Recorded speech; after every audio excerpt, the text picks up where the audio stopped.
Bonjour à tous. Après quelques semaines d'absence hors du pays, le président ivoirien est rentré hier de son long périple qui l'a conduit respectivement à Accra au Ghana pour le sommet de la CEDEAO, à Addis Abeba en Éthiopie pour celui de l'Union africaine et enfin à Bruxelles en Belgique pour prendre part au 6e sommet Union européenne-Union africaine. Dressant le bilan de son séjour hors de son pays, le président Ouattara affirme que la mission a été particulièrement fructueuse et bien remplie. Ça a été un séjour qui lui a permis d'échanger avec plusieurs personnalités et de potentiels partenaires pour le développement de la Côte d'Ivoire, rapporte Fatin Matin. Ce compte-rendu fait de sa mission hors de la Côte d'Ivoire fait dire à l'Expression que le président Ouattara rentre avec de bonnes nouvelles pour le pays. Ce journal indique aussi qu'au plan national, il s'est prononcé sur la question de la cherté de la vie, une question que compte régler le gouvernement si on s'en tient à sa déclaration d'hier que relaie le Patriote le matin. Nous allons prendre les mesures pour contenir ces augmentations de prix. Cette déclaration analysée par le matin lui fait écrire que le chef de l'État rassure et annonce des mesures fortes. Ce n'est pas un sentiment que partage pour sa part le Nouveau Réveil qui estime que Ouattara parle de croissance mais la vie devient intenable puisqu'elle devient de plus en plus chère, rappelant le contenu de sa déclaration à la nation le 31 décembre 2021 à l'occasion des fêtes de fin d'année et qui indiquait notamment que pour 2022 le gouvernement œuvrera à la réduction du coût de la vie.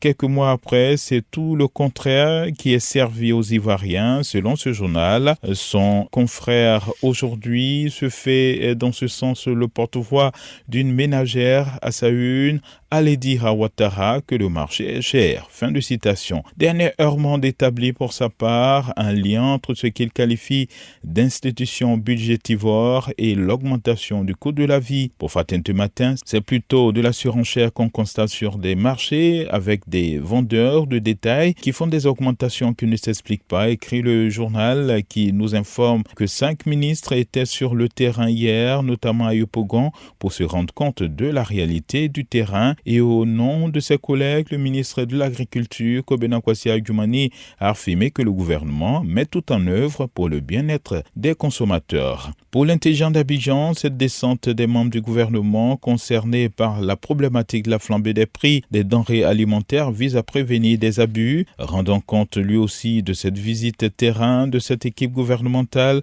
Soir Info rapporte que c'était chaud hier à Yopougon entre des ministres et des consommateurs qui dénoncent l'échec du blocage des prix. Dialogue politique, les discussions repris hier annoncent Notre Voix, le Bélier et l'Inter qui indiquent que la question de la réconciliation nationale est toujours au cœur des débats de cette 5e phase de ces échanges entre le gouvernement, les partis politiques et les organisations de la société civile. Se prononçant sur ce dialogue politique en cours, Pluchéric Ballet, présidente de l'ONG Alternative Citoyenne Ivoirienne, affirme que certains des participants sont au dialogue sans être dans l'esprit de la réconciliation. Et ces propos sont relayés par Soir Info. Sécurité et défense, de nouvelles stratégies lancées contre la piraterie dans le golfe de Guinée.